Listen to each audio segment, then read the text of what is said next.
nós precisamos de tempo, porque neste momento é um luxo o tempo. Como assim? Ao fim de 15 episódios ainda não percebeste se aquilo é um sucesso ou não, e a verdade é que quanto mais tempo os podcasts duram, mais condições nós temos para os avaliar, mais justo vamos ser em relação à avaliação deles, e as comunidades à volta dos podcasts demoram o seu tempo a criar.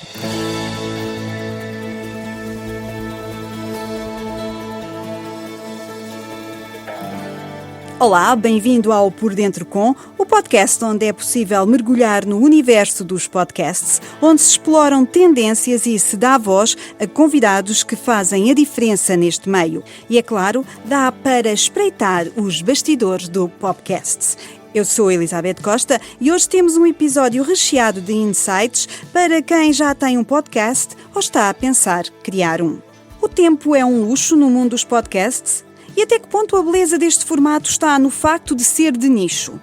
Para falar sobre estes e muitos outros temas, convidei a Joana Beleza, subdiretora de áudio e multimédia da Empresa, um grupo que tem vindo a apostar muito fortemente no formato podcast. Neste episódio também vou conversar com o nosso especialista em redes sociais e SEO, o Tiago Loureiro, que traz uma lista essencial. 7 erros que comprometem a atratividade do teu podcast. Será que estás a cometer algum? A Ana Xavier, que já se tornou uma presença habitual neste espaço, vem ajudar-te a perceber melhor as métricas dos podcasts. Fica por aí porque a Ana tem dicas preciosas. E lá mais para o fim do episódio apresento o podcast Obrigado, Sou Eu, do Pedro Barbosa, um projeto que mistura cultura, arte, humor e temas sérios, sempre com histórias curtas e cativantes. Estás preparado? Vamos a isto.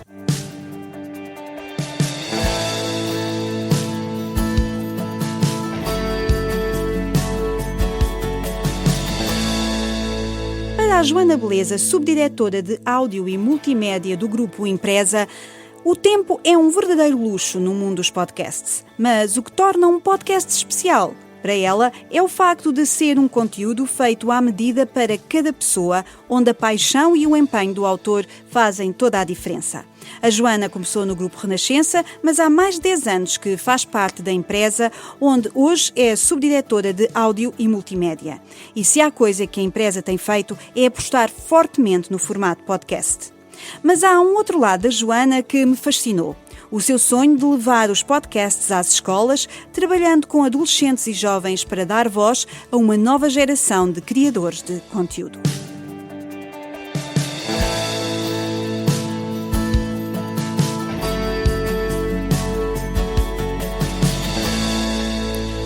Olá, Joana.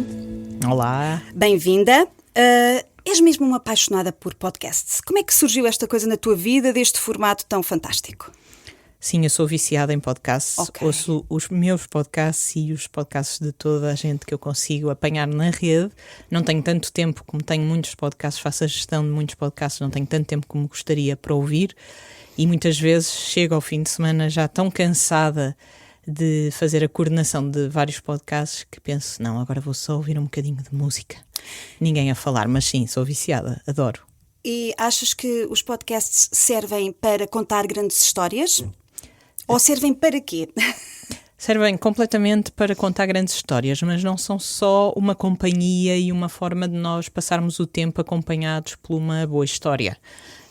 Servem também, são um ótimo meio para uma pessoa se manter informada e para aprofundar temas dos seus interesses. Eu acho que a grande vantagem dos podcasts é ser uma rádio feita à medida de cada um, ou seja, eu descarrego o que eu quero, ouço quando eu quero, onde eu quero, como eu quero, uma velocidade mais rápida, uma velocidade mais lenta, posso repetir o episódio, posso voltar atrás, estava distraída e não ouvi bem.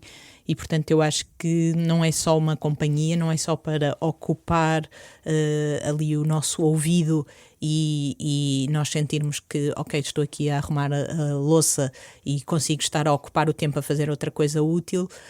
Não é só essa a função dos podcasts, é mesmo uma função de eu quero saber qual é o tema do dia, eu tenho podcasts que me ajudam a saber isso. Eu quero saber política internacional, eu tenho os podcasts, muitos podcasts que me ajudam a saber isso. Eu quero saber só coisas sobre cultura francesa ou cinema contemporâneo sul-coreano, eu tenho podcasts podcast se eu quiser só sobre isso. E para mim esse é o lado mais fascinante desta área, é que o nicho é rei. Dissestes que chegavas ao fim de semana cansada de ouvir tantos podcasts. Isso quer dizer que o podcast é a tua vida de todos os dias, para além de seres uma apaixonada, é o teu trabalho. Conta-nos lá um bocadinho o que é que fazes. Eu coordeno neste momento perto de 60 podcasts, do Expresso, da SIC e da SIC Notícias. Tenho muitos projetos, portanto faço a coordenação não só do que está a sair, a ser publicado, como podcasts que estamos a construir e que queremos publicar. Portanto acompanho os projetos desde o zero, desde o momento em que alguém diz tenho aqui uma ideia, até ao vamos lá trabalhar esta ideia, criar uma estrutura, como é que vai ser cada episódio, quantos episódios é que tem, quantas temporadas, como é que se vai chamar, o título, a sinopse, as palavras-chave, qual é o público-alvo. Portanto, eu estou em todas as fases do trabalho. É um trabalho que eu gosto muito de fazer, esse de criar do zero um projeto. Pois, eu penso que deve ser essa a parte mais aliciante, tipo, o que vamos fazer agora aqui a seguir? Sim, eu adoro, eu estou sempre a dizer, mandem-me ideias, falem comigo, digam-me o que é que querem fazer nos podcasts, porque estou sempre à espera que chegue uma grande ideia e que chegue um grande autor de podcast. Eu própria também convido pessoas para fazer podcast, mas e tenho algumas ideias e tento desenvolvê-las, sobretudo com jornalistas, porque eu trabalho inserida na redação do Expresso e da SIC Notícias, mas também na área do entretenimento. Essa é uma área na qual eu tenho trabalhado cada vez mais, com as estrelas da SIC e também com outros colaboradores que chamamos para a nossa rede para desenvolverem projetos. Até hoje, qual foi assim a melhor ideia que recebestes? Ou não dá para dizer, para me responderes a esta pergunta? Não dá para dizer isso, porque eu posso dizer-te que a ideia do Paulo Baldaia para fazer o Expresso da Manhã é ótima e eu adorei desenvolver aquele projeto. Sou um ouvinte assídua. Lembro-me, muita gente e eu lembro-me perfeitamente dele me dizer o que é que achas desta música? E eu, começar a ouvir com ele e dizer isto é perfeito, esta é a mesma trilha perfeita. E a primeira edição, portanto o episódio 0, fui eu que editei com ele e eu lembro-me perfeitamente desses dias, porque do nada nós fizemos um projeto que percebemos logo, ok, isto vai funcionar, a tua voz é incrível, Paulo, tu tens imensa experiência jornalística, foste diretor de uma rádio, foste jornalista aqui na Renascença, e nós percebemos que aquilo ia funcionar. E hoje quando ele me diz na bomba de gasolina vários miúdos vêm ter comigo e falam comigo, e quando ele me diz isso é incrível saber que ele chega a pessoas dos 18 aos 88 e portanto foi esse projeto que é de informação pura e dura e é um projeto diário muito pesado, muito não é? Pesado, exato. Até porque ele grava sempre, muitas vezes grava de madrugada, aquilo sai às 6 da manhã e muitas vezes por causa da atualidade ele grava de madrugada, mas quando não grava de madrugada grava à noite e portanto é um projeto que ele faz ali também que exige muita energia dele todos os dias, muito empenho. E ao fim de semana também, porque à segunda-feira já temos às 6 da manhã um episódio, portanto acaba por apanhar sempre o fim de semana. Mas tem outros projetos, como por exemplo com o Ricardo Araújo Pereira, que quis fazer o podcast que ele dizia que era o podcast mais chato do mundo. E a primeira vez que ele me mandou um guião, eu disse, olha, eu não tenho estudos suficientes para perceber isto. Eu tenho que ir tirar o curso de filosofia, antropologia, porque eram tantas as referências que, pronto, ele puxou mesmo os nossos limites para um patamar em que eu tinha de fazer o fact-checking e não percebia muito bem o que estava ali a pesquisar, porque são áreas mais densas da filosofia e também da história. Todos esses podcasts que estás aqui a referir têm grandes números e agora temos uma forma mais fácil de medir, não é? Surge um ranking que nos ajuda a ver melhor esta realidade. No entanto, o que é que tu achas que faz um sucesso de um podcast? Eu tenho projetos que têm muita audiência, mas tenho projetos que não têm tanta audiência e que para mim continuam a ser tão importantes como os que têm muita audiência. Ou seja, nós temos que fazer este trabalho de perceber o que é que não funciona, e de facto há projetos que não funcionam, que não chegam a muita gente ou que não interessam a muita gente, e eu acho que ao fim de 4 anos a coordenar esta área até já percebi quais são os temas que são menos apetecíveis e que eu sei que se calhar daqui a 10 anos até há pessoas interessadas, mas neste momento nós não temos uma grande... Tão nicho. É isso. Falta-nos bastante Eu acho que o nosso público há de crescer e há de ficar mais denso e gostar de temas, por exemplo, mais de ciência, de inovação. No entanto, as pessoas que neste momento pegam nesses assuntos são verdadeiros pioneiros. Sim, é isso aí, que já, por exemplo, há 10 anos, 20, já pegavam nesses temas e que sabiam que estavam mesmo a falar para um nicho, e há nichos que ainda não se afirmaram. Na área da sustentabilidade há imensos projetos que autores e patrocinadores querem que se façam, mas que depois não têm grande audiência. E, ao contrário, o humor, por exemplo, está a viver a sua golden age, não é? A sua época dourada, e, portanto, neste momento nós sabemos que se fizermos podcasts de humor, à partida vão ter sucesso. Mas para mim o que faz um bom podcast é um podcast que é feito por alguém que é apaixonado por aquilo que está ali a fazer, ou seja, o autor, o empenho do autor, a energia que ele coloca nesse projeto, para mim é o mais importante, é sempre a nota que eu mais avalio, porque eu acho que do outro lado ele há de encontrar ouvintes que estão na mesma sintonia. E por isso é a parte mesmo que eu mais valorizo, não é tanto se chega a muita gente, se é logo um sucesso imediato. Até porque o sucesso em podcast é um bocadinho assim... É relativo. Nós não podemos... e aliás, nós vemos agora pelo novo ranking que até é bastante desequilibrado. Aqui a Renascença tem um grande sucesso, mas é impossível... O teu grupo tem os 6 primeiros lugares... Primeiros não, mas tem os 6 dos 10 mais ouvidos, não é? Sim, só que a Joana, fazer um projeto que tenha o mesmo sucesso que a Joana é muito difícil. É encontrar uma agulha num palheiro.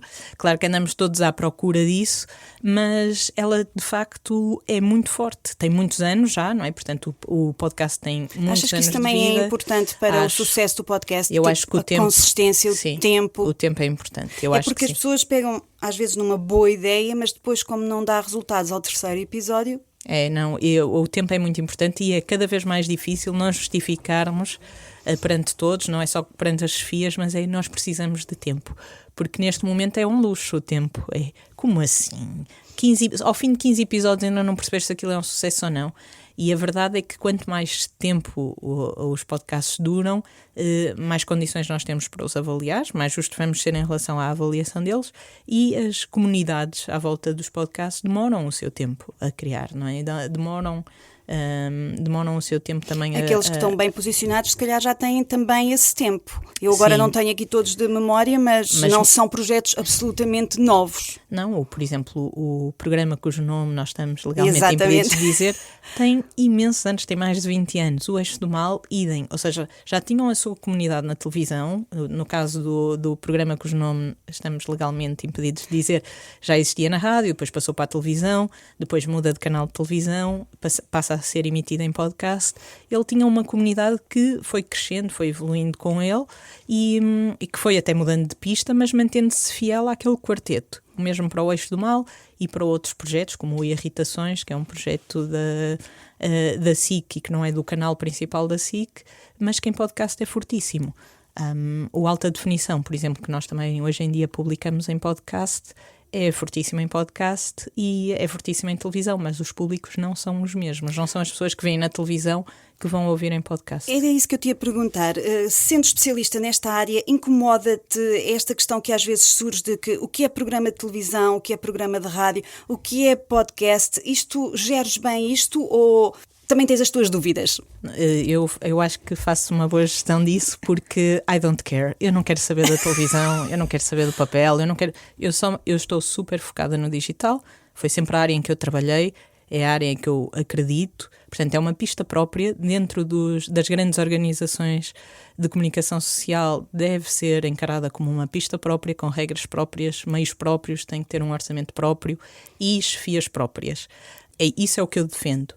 E, portanto, o que eu faço é sempre uma avaliação será que este projeto funciona neste meio, no meio em que eu estou a trabalhar, e eu não quero saber, eu nem sequer quero receber as audiências de televisão, porque eu não me quero deixar contaminar pela lógica televisiva. Portanto, ou pela lógica do papel, porque eu tenho cronistas em papel, como o Miguel Sousa Tavares, e tenho um podcast, e eu pensei o podcast como um podcast com ele e não como, vem aí um grande cronista e agora o que é que eu faço e como é que isto vai ser fiel à crónica. Nós tentamos separar mesmo as águas. Quando cai nas tuas mãos, é mesmo um projeto de podcast, ponto. Sim. Não te preocupas Sim. com mais nada. É essa a tua Sim. postura. Sim, e faço questão também de passar isso aos autores, que é, a partir de agora estamos nesta pista e é só esta pista que a mim me interessa, portanto eu vou estar focada nisto. Eu vou contar-te, vou falar-te sobre o rendimento deste podcast, como é que está a funcionar, o que é preciso, o que é que podemos fazer para melhorar. E, portanto, estou totalmente focada. E, claro, que há momentos em que o que acontece na televisão ou no papel me influencia. Se as pessoas saírem do canal ou, portanto, deixarem de trabalhar num dos lados, também deixam de trabalhar comigo. Ou se porventura mudarem alguma coisa, isso pode influenciar. Eu sei que tenho neste momento muitos podcasts da SIC Notícias que, se não funcionarem em televisão, provavelmente acabam em televisão e nós vamos ter que repensar se mantêm podcast ou não. Há momentos em que, por exemplo, a atualidade política destrói a grelha televisiva e os programas de televisão não acontecem. Eu tenho uma quebra logo imediata nas audiências de podcast, porque se um eixo do mal não acontece à quinta-feira, eu não vou ter aquela métrica, aqueles downloads. O que eu faço, o meu esforço é que, ok, mas então se a grelha televisiva tem que estar focada num só acontecimento, porque é que não vamos para o estúdio de podcast e gravamos só para os ouvintes de podcast? E fazes isso? E tento fazer, okay. Nem sempre acontece, mas é isso que eu acho que deve acontecer. Ou seja, nós temos uma audiência em podcast que devemos respeitar e que é a nossa principal preocupação. Tu tratas, portanto, os ouvintes com todo o respeito, não são ouvintes Sim. de televisão, não são ouvintes de rádio, são ouvintes do digital, de podcasts. É assim que os encaras. Sim, eu respondo também a todos os e-mails que nos chegam e muitos chegam-nos através dos meios, mandam e-mails para a SIC Notícias ou mandam e-mails, mas depois acabam por nos chegar, alguns até para a recepção da empresa e que acabam por nos chegar, eu faço questão de responder e também estou muito atenta aos comentários nas aplicações de podcast, nas redes sociais. Dou muita importância quando os ouvintes dizem não ouço bem, o som está alto ou está baixo e, portanto, para mim é muito importante perceber também as comunidades e, por exemplo, fazer eventos ao vivo e perceber o feedback que as pessoas nos dão. Isso é muito importante. Eu respeito imenso a comunidade portuguesa que ouve podcast, ela está a crescer, ou seja, haverá um momento em que eu deixarei de ter tanta consciência dela, mas eu respeito imenso e sobretudo os mais novos, os públicos mais novos interessam-me muito e portanto eu já estou a pensar nas crianças de 12 anos que em breve vão começar a ouvir podcasts e eu gostava de ter conteúdos que fossem interessantes para eles e portanto já não é só o público dos 18 para cima, é já o público dos 12, a partir dos 12 que me interessa pensar e perceber como é que eu posso cativar esses ouvintes, porque é essencial para a comunicação social, se isto é uma pista que está a crescer, é essencial que seja bem pensada e que nos preparemos para as próximas audiências. Só esse assunto dava mais uma entrevista. Sim. Mas eu quero agora perguntar-te sobre que estando eu de fora, mas foi um projeto vosso, que me deixou assim, que é a biografia, entre aspas, do Francisco Pinto Balsemão. Por aí, como é que isto aconteceu? Enfrentaste isto como um desafio absolutamente inovador ou nem por isso? Há aqui um caminho que se calhar é interessante para os ouvintes, que é, isto não surgiu do nada, há um caminho de interesse crescente pela inteligência artificial dentro do grupo. Nós começamos a olhar para esta tecnologia, esta ferramenta, e a pensar como é que nós podemos usar a nosso favor a inteligência artificial. E fomos fazendo testes com clonagem de voz. No início era tudo muito rudimentar, a voz em português era muito má, era português do Brasil, começava facilmente a alucinar quando nós colocávamos texto, mas o Dr. Balsemão é fascinado por tecnologia e, portanto, desde que o ChatGPT se tornou conhecido e aberto ao grande público, ele, que já tinha muitas reuniões sempre comigo, começou a mandar-me e-mails a dizer: já viu isto, e já experimentou isto, e já fez isto. E, portanto, ele está sempre na proa, e é uma coisa que vem de trás, ou seja, que no digital ele sempre pensou nos avatares, no Second Life, nos metaversos e nas redes sociais, e portanto ele esteve sempre muito a par das tendências. E a inteligência artificial afirmou-se como uma tendência muito rapidamente. E eu desafiei-o primeiro para fazer um podcast sobre o que é isto, a inteligência artificial, como é que vai afetar a saúde, a educação, a política, etc. E ele aceitou fazer esse podcast e fez-o ano passado, ou há 2 anos, já nem sei muito bem, ele fez o podcast A Próxima Vaga, em que organizamos 12 debates, ele era o moderador, fazia as perguntas, do ponto de vista mesmo de quem quer saber mais sobre esse tema, que era efetivamente o posicionamento dele na vida real. E depois, já nessa altura, ele já tinha publicado o livro dele, que ele publicou em 2021, com 1000 páginas, e ele pediu ao Dr. Arlindo Oliveira para pôr dentro de um chatbot esse livro, para ele poder fazer perguntas ao próprio livro. Só que sempre que ele fazia perguntas ao livro, o livro alucinava também. Às vezes dizia que ele tinha 8 filhos, outras vezes dizia que ele tinha fundado 3 jornais, e portanto não conseguia. Isto estamos a falar em 2023, estas coisas 2024. Entretanto, exponencial a evolução destes meios. O chatbot foi afinando, as alucinações foram diminuindo, a concorrência também aumentou e surgiram vários chatbots e entretanto este ano surgiu a hipótese, este ano no final aliás a meio do ano passado, uma empresa, surgiu a hipótese de nós nos associarmos a uma empresa e percebemos como é que nós conseguiríamos usar a nosso favor a clonagem de voz, porque era impossível ele ler as 1000 páginas, ele tinha essa vontade, mas ele não iria conseguir porque já tem uma certa idade, e então juntamos-nos a uma empresa que pudesse estar a corrigir as alucinações do clone de voz, e foi isso que aconteceu. Uma pessoa que teve 6 meses a trabalhar palavra a palavra, frase a frase, 1000 páginas, e estamos agora a publicar. Exato. E sim, há algumas, nós estamos a publicar e a afinar, porque ainda há algumas palavras que o chatbot não consegue, e imagina, hoje sai um episódio que os primeiros 7 minutos há várias vezes a referência a Américo Tomás, só que Tomás, escrito na grafia antiga, leva um H e leva um Z no fim, e então o chatbot lia como Thomas, portanto o Américo Thomas, e aparece Américo Thomas para aqui, Américo Thomas para ali, e depois a determinada altura o General Spínola é General Espínola, okay. E portanto nós temos essas correções feitas ao milímetro. Feito daqui a 2 anos já não se nota nada, não achas? Provavelmente, se nós daqui a 2 anos começarmos e passarmos um livro de 3000 páginas para um clone de voz, se calhar já não há praticamente erro nenhum em português, não é? Porque o português não é, se calhar em inglês neste momento já não há nenhum erro. Exato. Mas isto tudo deu muito trabalho o ano passado, a tal empresa que é Instinct, e neste momento é só uma questão de nós afinarmos algumas palavras. Estamos a publicar, vamos publicar até junho 24 Ficaste episódios. assustada ou gostaste desse projeto? Eu adorei o projeto, adorei fazer o projeto, adorei que tivéssemos, adorei o momento em que ele aceitou gravar algumas páginas, porque ele teve de gravar algumas páginas, e fui eu que gravei com ele no estúdio, e fiquei muito contente por ele se ter prestado a isso e depois ter tido muito interesse em acompanhar o processo. E agora que estou a ouvir todos os episódios para garantir que eles saem todos bem, há momentos em que eu sinto que ele está ao meu lado, que eu estou a ouvir. Às vezes há momentos em que a voz fica mais forte e eu penso, isto parece mesmo ele, mas depois eu sei que não é. E até já pus o meu filho de 11 anos a ouvir, ele diz, mãe, não parece um robô. E portanto, para quem o conhece, eu acho que há momentos em que se percebe que aquilo é uma voz demasiado pausada, até porque ele fala um bocadinho com um ritmo um bocadinho mais rápido, mais humano, não é, mais natural, mas eu acho que o resultado é muito bom e é uma boa maneira de se ouvir uma história de vida. É o próximo passo dos podcasts. Qual é que tu achas que vai ser assim? Daqui a 5 anos, onde é que vai estar o podcast? Que é aquela pergunta da bola de cristal.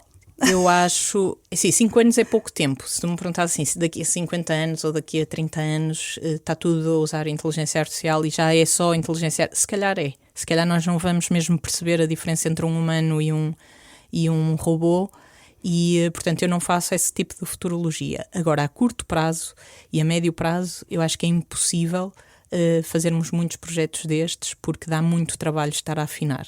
Ou seja, ainda há muitos erros e, por exemplo, colocar 3 parágrafos num programa de clonagem de voz, no nosso caso ele alucinava ao fim de 2 parágrafos e começava a falar em português do Brasil e a trocar frases e a atrapalhar-se. Portanto, aquilo foi mesmo feito com poucas frases de cada vez. E dá muito, muito trabalho e foi muito tempo para humanos estarem ali, o que torna o projeto mais caro, Exato. Não é? porque tempo é dinheiro. Exato. Mas eu acho que vai ser uma ferramenta útil e para editoras, para produtores de podcasts, para rádios, televisões que queiram inovar e continuar a usar esta pista. Acho que há grandes possibilidades que nós podemos fazer com a inteligência artificial, nomeadamente usar outras línguas, ou seja, transformar os nossos projetos que são feitos originalmente em português e permitir que ouvintes de outras línguas saibam que eles existem e eu acho que isso é fascinante, ou seja, a possibilidade de repente nós estarmos a fazer projetos multilingües é fantástica, mas temos que confiar na inteligência artificial e lá está, ela dá muito trabalho ainda, para ficar bem feito dá trabalho, não é uma ferramenta do estalei o dedo e já está, não dá, ainda não estamos nessa fase. Ainda não estamos nessa fase. Joana, temos aqui falado que coordenas, que fazes, que acompanhas, um trabalho sem fim. E para quando um próximo podcast em nome próprio? Não, eu não tenho essa vontade. Já fiz algumas experiências. Na pandemia tive um projeto e eu não tenho mesmo vontade de dar voz, até porque a minha voz não é espetacular. E eu gosto muito, muito, muito de estar nos bastidores, a trabalhar todos os dias para que outros possam fazer, e adoro o momento em que criei o podcast e lancei o primeiro episódio e começamos a ver os downloads a acontecerem e as reações a chegarem. Eu adoro esse momento e, portanto, se eu fosse um autor, teria que estar só focado num projeto e a pensá-lo muito bem, e não é esse o meu papel. Pelo menos eu não me vejo nesse papel nem a curto, nem a médio, nem a longo prazo. E qual é o próximo podcast que queres lançar? Era sobre o quê? Se te dissessem assim, tens todos os recursos, qual era o tema? Portanto, que eu não vou lançar. Porque não sei, não tenho... Não, o que é que gostavas que caísse na tua secretária hoje, à tarde? Então, assim, não te posso dizer o que eu gostava que me caísse na minha secretária hoje à tarde, que eu quero mesmo que aconteça, senão a Renascença aqui ainda vai fazer. Ok, pronto, então não vou dizer, não me digas esse, diz-me outro. Não, mas gostava... lá está, como eu sou fascinada pelos mais novos e acho que as próximas gerações são bastante melhores que as anteriores e acho que há sempre um caminho de progresso e de evolução. Acredito muito nos próximos, não tirando o mérito também aos que vieram antes e aos da minha geração, mas eu gostava de ter mais jovens a fazer podcasts, mais adolescentes e portanto, se eu pudesse, pegava naquela ideia dos anos 90 e anos 80 das rádios escolas e tinha podcasts feitos por miúdos, para miúdos, nas escolas. Portanto, gostava muito de conseguir ter essa rede de contactos e valorizar, porque eu acho que o futuro da comunicação social tem mesmo de passar por injetar nos mais novos a energia e o valor, a importância do que nós estamos aqui a fazer. As regras também, o código deontológico, mas também todo o lado fascinante por exemplo, eles gostam muito dos filmes na Netflix e nas plataformas de streaming e as séries, e muitas daquelas histórias foram descobertas por jornalistas, começaram em jornais ou em rádios ou na televisão, em pequenas peças, e é muito importante nós fazermos esse caminho e pormos jornalistas a contarem essas histórias, como é que fazem as investigações, como é que descobrem as notícias, ou seja, temos que cativar os mais novos para esta área, não só para eles se tornarem produtores de conteúdos, né, e se tornarem também ativos nas nossas áreas, mas também para se tornarem consumidores, valorizarem, subscreverem jornais, plataformas nossas e valorizarem conteúdos feitos em língua portuguesa, o que é válido para quem trabalha na rádio, quem trabalha no cinema em Portugal, para quem trabalha na televisão, nos jornais, e por isso interessa-me, se eu pudesse, eu tinha assim uma mega capacidade de contactar todas as escolas e cativar alunos para rádios e escolas a ativar esses projetos que eu acho que hoje em dia já nem existem e depois publicá-los na minha rede de podcast. Joana, muito obrigada pelo teu tempo, por teres vindo ao Por Dentro Com, e até à próxima. Obrigada, eu.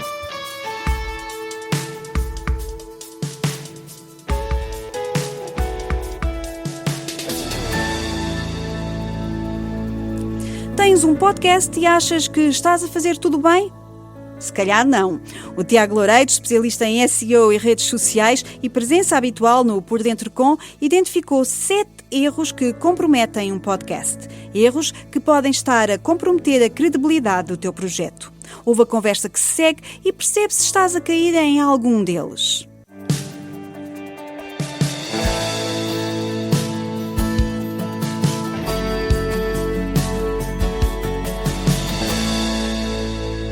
Olá, Tiago. Olá, Elizabeth. Olha, eu gosto muito destes temas, que é tipo quiz, que é para nós vermos em que é que estamos a errar. É este um bocadinho o teu tema de hoje, não é? Sim, uns bytezinhos de informação curtinhos, mas muito pertinentes. Mas vamos pedir às pessoas para irem buscar papel e lápis para ir assinalando. Sim. Quantas faço certas? Vamos lá Exatamente. começar. E as que fizerem erradas podem sempre corrigir. É isso que nós estamos cá para fazer, para isso ajudar. mesmo. São 7 pontinhos, portanto, bora lá pegar então no papel e na caneta para falar sobre erros que cometemos e que comprometem a atratividade de um podcast. Isto porque eu li por um destes dias um artigo da Podcast Marketing Academy, que tem um blog muito interessante, é muito completo, com muitos artigos, e que falava precisamente sobre este tipo de pequenos problemas que às vezes nem ligamos e que podem comprometer o sucesso Podem estar do nosso conteúdo. a travar o crescimento do nosso conteúdo. Exatamente, e a bloquear um bocadinho a atratividade do nosso conteúdo. E pronto, hoje vamos falar um bocadinho sobre isso. Haja fogo, são 7. São 7, vamos lá. Antes de mais, sabemos que a retenção é fundamental para o sucesso do podcast, não é? Ou seja, captar a atenção, queremos que ele repare em nós, levar a pessoa a ouvi-lo e depois fazer com que fique para os próximos episódios. Isto é fundamental. Então estes erros ajudam nestes 3 pontinhos. E evitar esses erros ajudam nestes pontos. Exatamente. Evitar esses erros. Exatamente. Então bora lá. Primeiro, um título pouco relevante para o tema. Ou seja, se o meu podcast, isto é um exemplo, é sobre futebol, um título como Show de Bola é claramente mais impactante que Comentador de Sofá ou algo do género, não é? Porque Comentador de Sofá pode comentar qualquer coisa. E às vezes nós estamos aqui num processo criativo que parece que estamos a ter um nome muito, muito bom, mas depois para o utilizador vai ver aquilo e não percebe muito bem logo à partida. Convém checar se já há alguém que tenha esse tema, não Também. é? Porque às vezes acontece esse título. Sim, haver duplicação e é altamente prejudicial, claro, e depois até pode trazer outros problemas de direitos e assim. Mas um título que a pessoa à partida leia e consiga perceber logo ali o que é que nós vamos falar. Ponto 2. Uma cover art mal conseguida. Ou seja, fugir das imagens de IA um bocadinho, não é? Mas agora está completamente na moda. Sim, mas então diria de outra forma, saber usar corretamente uma prompt para pedir uma boa imagem de IA. Não é chegar a um motor de IA, ou Leonardo, ou o que seja, e dizer uma imagem para um podcast de desporto.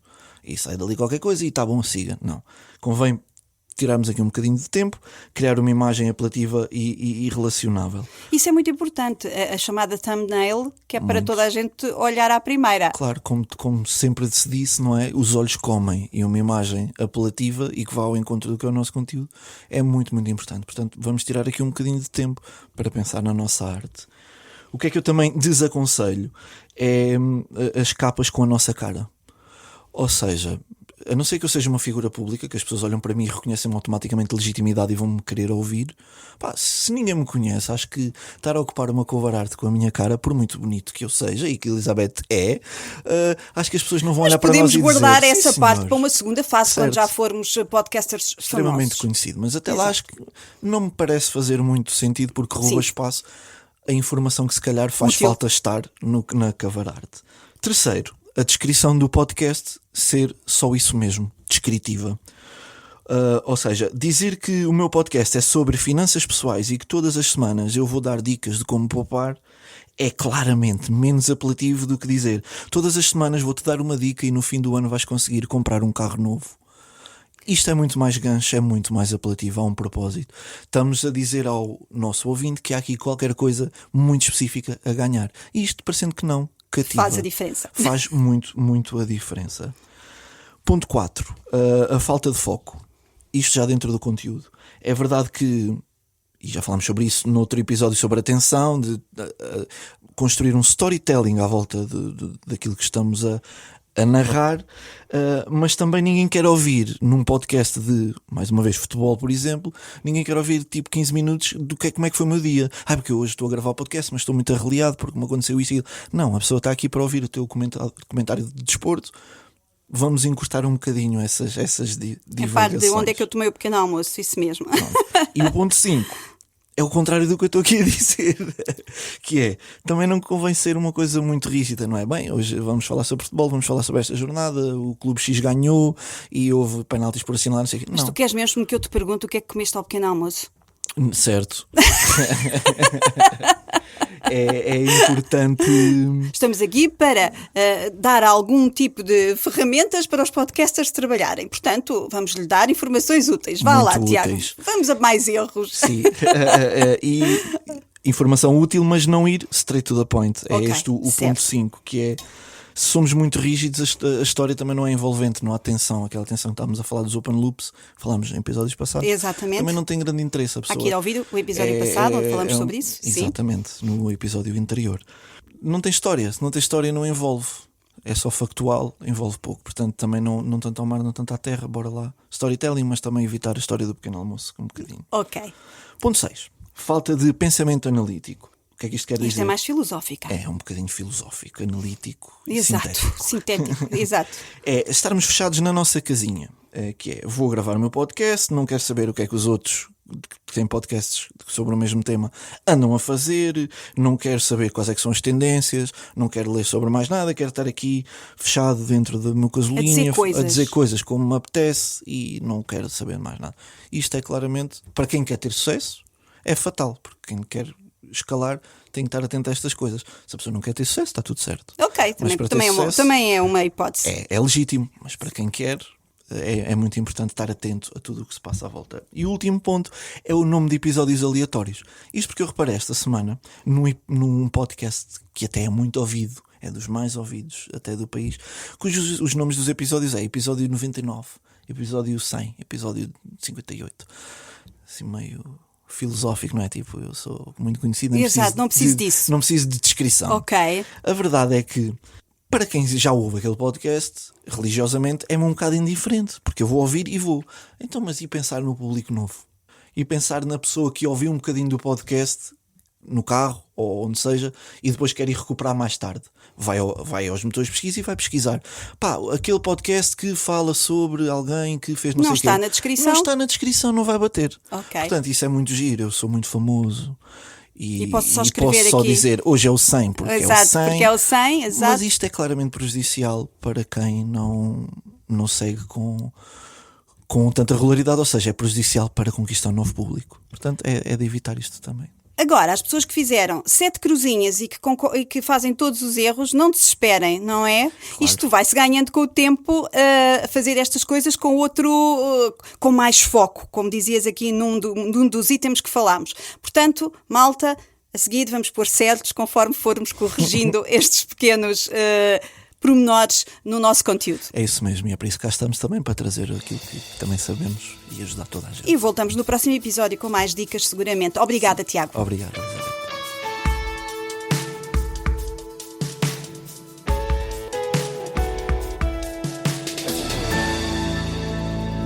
Não saber ler os números do teu podcast também pode comprometer o crescimento do teu conteúdo. Como ler de forma correta as métricas do teu podcast é a proposta de hoje da Ana Xavier. Um olhar de fora para dentro no mundo dos conteúdos digitais.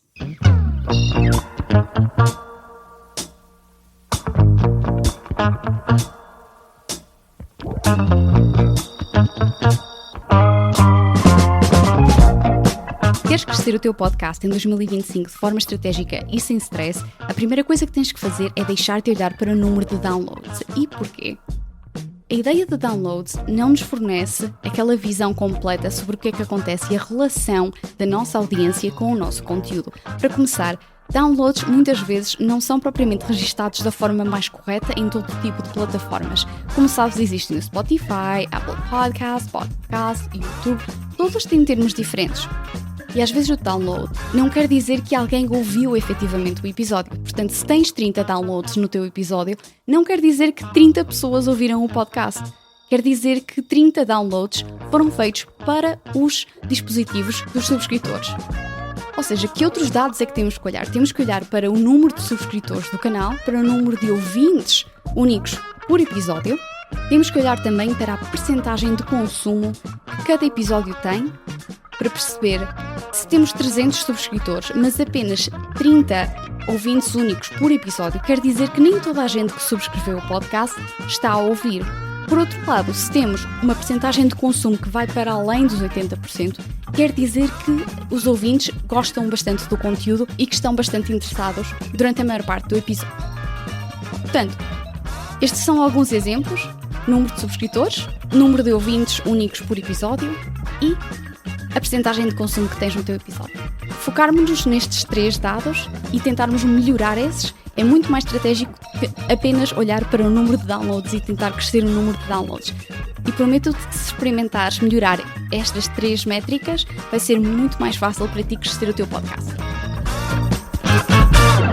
Todas as semanas chegam ao podcast novos conteúdos que tens mesmo de ouvir. Desta vez quero falar de um podcast do qual gosto particularmente. Chama-se Obrigado Sou Eu e é do Pedro Barbosa. Good evening, ladies and gentlemen. I'm speaking to you tonight at a very serious moment in our history. Mas enfim, não é disso que se trata. An artist's duty, as far as I'm concerned, is to reflect the times. Enfim, é fazer a conta. Everybody stop talking now. Attention. Nos anos 60 morreu Martin Luther King.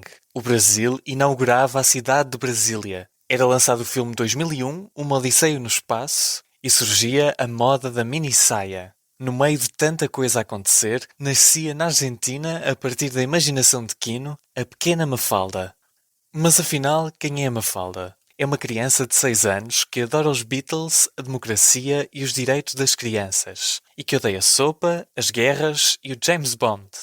O sonho de Mafalda é trabalhar como intérprete na ONU. Ela conta numa das edições que quando alguém dissesse que não gostava de outro país, iria traduzir para o seu contrário, ou seja, que adorava outro país e que assim todos seriam amigos.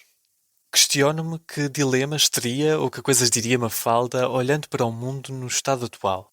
Mas pensando bem, tudo o que ela dizia ainda continua atual. Mas não tenho dúvidas que viveríamos num mundo muito melhor se ela de facto tivesse ido trabalhar para a ONU. É pena. Se gostaste deste episódio, não me agradeças a mim, mas sim à Mafalda e ao Quino. Porque obrigado, sou eu.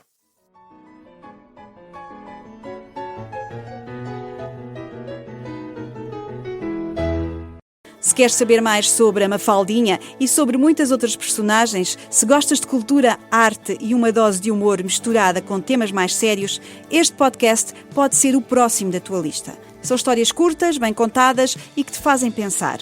Ouve e depois diz-me o que achaste. E assim chegamos ao fim de mais um Por Dentro Com. Se gostaste deste episódio, partilha-o com os teus amigos e envia-nos a tua opinião.